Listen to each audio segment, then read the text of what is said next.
कहना तो नहीं चाहिए, पर एक विमान यात्रा में मैं था, विदेश का ही था। तो मेरे बगल में एक माता जी बैठी थी, कहीं वो सुन रही हो तो अच्छी बात है। तो मैं जैसे ही विमान में आया, गिरधरलाल जी संग में थे, तो मेरे को उन्होंने प्रणाम किया, पैर छुए। मैंने कहा चलो अच्छा है, 10-12 घंटे कोई विदेशी नहीं है बगल में, नहीं तो कुछ भी खाते हैं। मैंने कहा पैर वैर छू रही हैं, प्रणाम कर रही हैं, तो सद्विचार वाली होंगी।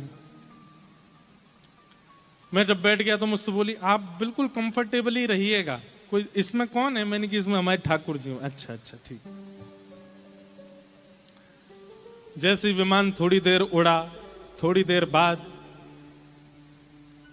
मेरी थोड़ी सी झपकी लगी। जब आंख खोल करके देखा तो माता जी तो पीला वाला पानी पी रही मेरे बगल में बैठ के।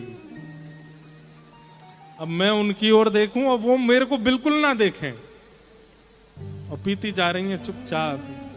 मैंने बहुत बढ़िया। मैं लाल जी, कई बार विदेशी होते हैं ना, वे लोग पूछ लेते हैं कि आप कहीं अनकंफर्टेबल तो नहीं अगर मैं कुछ ऐसा खाऊं या पीऊं तो। मैंने कहा ये तो भारतीय हैं, प्रणाम भी कर रही थी मुझको। मुझे भाई समझ ही गई होंगी, तभी तो पता होते हुए भी कि बगल में ठाकुर जी विराजमान, फिर भी एक बार भी इनके चित्त में ऐसी भावना नहीं आई। हम कैसे कर सकते हैं? संसार बड़ा विचित्र है बंधुओं, थोड़ा भ्रमण किया कीजिए, पता चलेगा आपको। हमारे शास्त्र आज्ञा करते हैं भ्रमणात् पूज्यते विप्रः। कई बार पढ़ने से सुनने से उतना नॉलेज नहीं होती जितना घूमने से हो जाती है। इसलिए हमने उस दिन ये बात मान ली कि हर प्रणाम करने वाला व्यक्ति शुद्ध है, ये आवश्यक नहीं है। हाथ जोड़ने वाला, तिलक लगाने वाला, नतमस्तक होने वाला व्यक्ति पवित्र है, ये जरूरी नहीं है। भक्ति नाटक बहुत लोग कर लेते हैं। और आजकल एक बात बोल दें, नाटक बहुत ज्यादा होने लगा है, क्योंकि सोशल मीडिया पर भक्ति ट्रेंड करती है। लेकिन कभी कभी मेरे मन में आता है कि चलो ठीक है, नाटक सही कर रहे हो, कभी ठाकुर जी के मन में अगर आ गया तो आपका नाटक ही सत्य में परिवर्तित हो जाएगा। अभी मैं एक दिन ऑस्ट्रेलिया में एक कथा सुना रहा था कि गुजरात में एक व्यक्ति नरसिंह मेहता का रोल करता था मंच पे आकर के। वो नरसिंह मेहता जैसा उसके अंदर कुछ भी नहीं था, बैक स्टेज जाकर के खूब पीता था, खूब खाता था, लेकिन मंच पे आकर के नरसिंह मेहता जैसे कपड़े, नरसिंह मेहता जैसा एक तारा, नरसिंह मेहता जैसा तिलक, और कभी कभी तो वो वैसा ही विलाप करने लगता था जैसे नरसिंह मेहता विलाप करते थे। 1 साल, 2 साल, 10 साल, 15 साल, 20 साल हो गए उसको मंच पर नाटक करते हुए। और मंच से पीछे जाती नरसिंह मेहता जैसा एक लक्षण नहीं था उसमें, नाटक करता था बस। कई बार ऐसा होता है कि नाटक करते करते कभी कभी आप में आवेश आ जाता है। तो एक दिन वो मंच पर और द्वारिकाधीश को पुकार रहा था, हे द्वारिकेश, हे द्वारिकेश, हे द्वारिकेश, द्वारिकेश बोलते बोलते उसकी वाणी में इतनी करुणता आ गई, उसके नेत्रों से आंसू गिरने लगे। वो खुद आश्चर्य में आ गया कि मैं रो क्यों रहा हूं। ये तो केवल पैसे कमाने के लिए मैं नाटक करता हूं, ये मेरे अंदर ये भाव क्यों प्रकट हो रहा है? लेकिन हो गया। और उसने करुण भाव से जब पुकारा, हे द्वारिकेश, हे द्वारिकेश, ठाकुर जी से रहा नहीं गया। ठाकुर जी भी दौड़ते दौड़ते, अरे मेरा नरसी बुला रहा है, मेरा नरसी बुला रहा है। और जैसे सभा में सब लोग नाटक देख रहे थे नरसिंह मेहता का, ठाकुर जी भी पीछे खड़े होकर देखने लगे। मन में सोचने, अरे नरसी तू रो मत, मैं यहीं खड़ा हूं तेरे पास। नाट्य जैसे ही पूरा हुआ, पर्दा लगा, तो सब लोग पात्र नीचे उतर गए। ठाकुर जी व्याकुल हो गए, अरे मेरा नरसी कहां चला गया। और सब भीड़ को अलग करते हुए ठाकुर जी आए और मंच पे आके ढूंढने लगे, कहां है मेरा नरसी, कहां है मेरा। वो तो पीछे अपने सब वस्त्र आदि उतार रहे थे सब लोग। लेकिन जो नरसिंह मेहता बना था वो आज इतना विलंब में आ गया, उसने वस्त्र नहीं उतारे, वो ऐसे ही घर चला गया। तभी उसने देखा कि एक दिव्य प्रकाश पीछे से आ रहा है, चंदन की सुगंधी आ रही है, छम छम छम छम पायलों की ध्वनि आ रही है। उसने सोचा ये मेरे पीछे कौन चल रहा है, और जैसे ही पीछे मुड़ करके देखा तो नेत्र सजल और चतुर्भुज रूपधारी श्री द्वारिकाधीश खड़े हैं और दौड़ करके कह रहे हैं, अरे मेरे नरसी मेरे गले लग जा। ठाकुर जी ने जैसे उसको हृदय से लगाया, रोते रोते बोला, हे नाथ मैं नरसी नहीं हूं। ठाकुर जी ने कहा तू नरसी नहीं है? तो उसने अपना वास्तविक नाम बताया। इतना सुनते ही ठाकुर जी व्याकुलता में अंतर ध्यान हो गए। उस दिन उसको इतनी ग्लानि हुई, पहले तो बहुत रोया, ढूंढा, ठाकुर जी नहीं मिले। फिर मन में भाव आया, मैं जीवन भर केवल नाटक करता रहा नरसिंह मेहता का, और उस नाटक में केवल नाट्य करने से जिसका मैं पैसा लेता हूं, उसके वजह से मुझे ठाकुर जी मिल गए। अगर मैंने जीवन में एक लक्षण भी नरसिंह मेहता का लिया आया होता तो ठाकुर जी कब के मिल गए होते, मेरे पास ही रुक जाते, मुझे संगी ले जाते, ऐसे ऐसे मिलकर के बिछुड़ नहीं जाते। कभी कभी मेरे मन में आता है, जब मैं देखता हूं कि लोग बाग केवल नाटक कर रहे हैं, भक्ति है नहीं, तो मन में आता है ठीक है, नाटक में ही सही, कोई और तो नहीं कर रहे, भक्ति तो कर रहे हैं, करने दो। क्या पता एक दिन ये नाटक वास्तविकता में परिवर्तित हो जाए। और श्री राधा रमन लाल जी, आप तो केवल वीडियो के लिए चिल्ला रहे थे, हे राधा रमन, हे राधा रमन, हे राधा रमन। क्या पता ठाकुर जी को आपका वो स्वर इतना प्रिय लग जाए कि वीडियो तो भूल जाए, ठाकुर जी स्वयं प्रकट हो जाए, अरे भैया इतना मत पुकारे, मैं आ गया तेरे सामने, मिल रहे मोते। क्या पता वो नाटक कभी वास्तविकता में परिवर्तित हो जाए, इसलिए करने दो, कर भी रहे तो। कैसा था उनका भाव, कैसा था? एक प्रसंग आता है, एक बार गोस्वामी तुलसीदास जी वृंदावन आए, तो वृंदावन में श्री भक्तमाल ग्रंथ के निर्माण का भंडारा चल रहा था। श्री नाभा गोस्वामी जी ने भक्तमाल ग्रंथ की रचना करने के बाद जरा भंडारा किया वृंदावन में। उसमें भारतवर्ष के सब संत आए, उसमें फिर गोस्वामी तुलसीदास जी भी आए। तो जैसे आप सब लोग इतनी संख्या में बैठे हैं, ऐसे ही गोस्वामी जी भी आए, तो इतनी संख्या में भीड़ बैठी थी, तो पीछे ही बैठ गए, सबसे पीछे बैठ गए गोस्वामी तुलसीदास जी महाराज। कहते हैं कि जब सामग्री परोसने का समय आया तो खीर परोस रहे थे सबको। तो आज भी वृंदावन में ऐसा नियम है कि जब कहीं जरा भंडारा होता है ना, तो संत जन अपने अपने टिफिन लेके जाते हैं, अपने अपने छोटे छोटे टिफिन ले जाते हैं, बाकी सब सामग्री तो वहीं पाके आते हैं, खीर उसमें भरवा के लाते हैं, और फिर उसको प्रेम से सुबह पालेंगे, फिर रात में पालेंगे, थोड़ी थोड़ी ठंडी करके पाते हैं।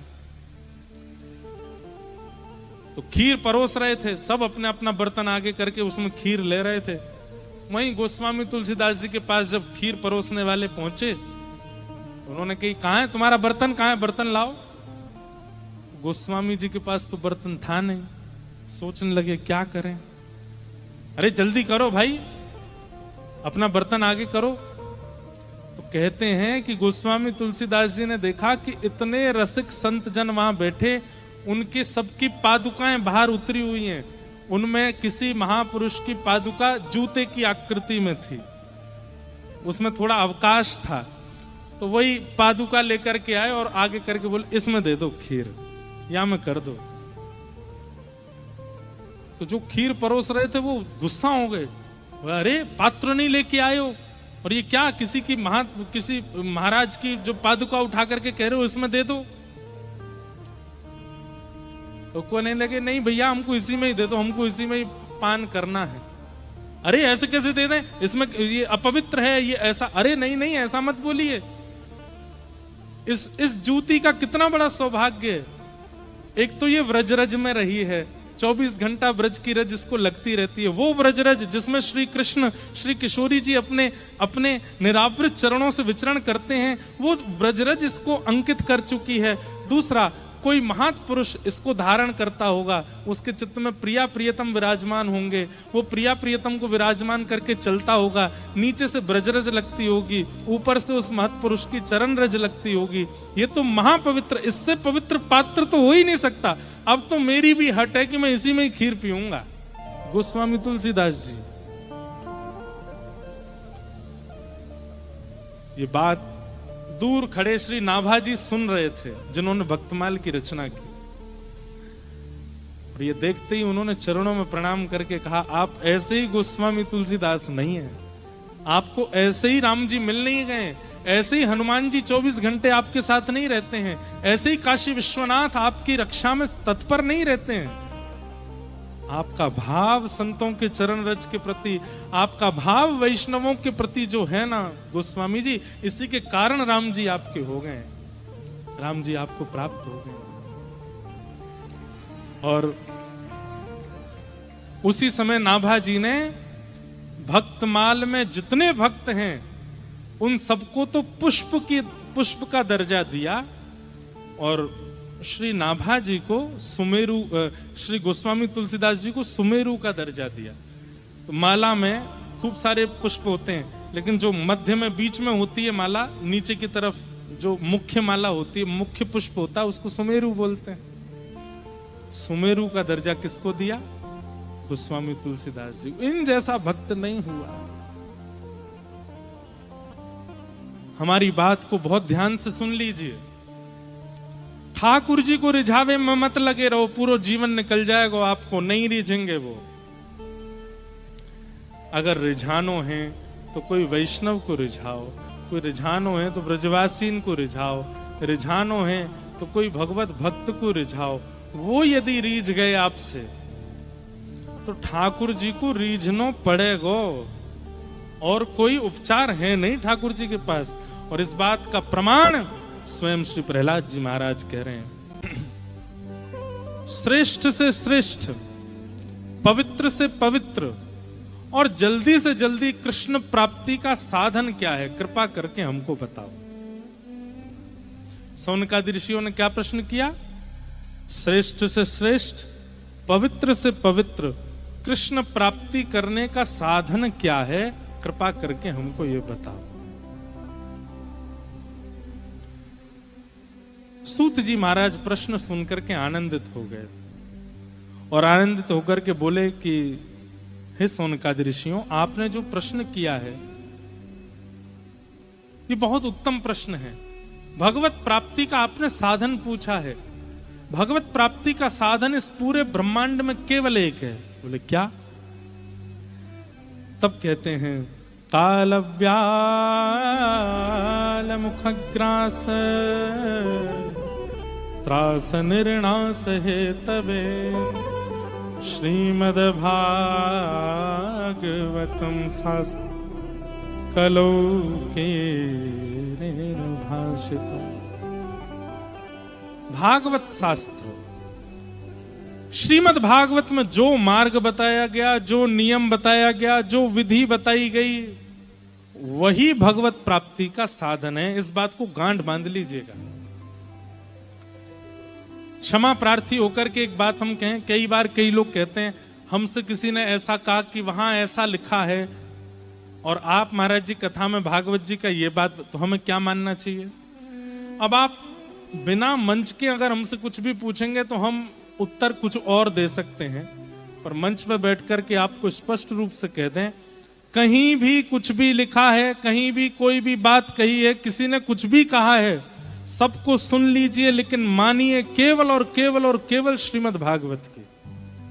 श्रीमद् भागवत में जो मार्ग है, श्रीमद् भागवत में जो विधि है, श्रीमद् भागवत में जो नियम है, उसी से भगवत प्राप्ति होगी, ये निश्चित है। यहां सूत जी महाराज बता रहे हैं।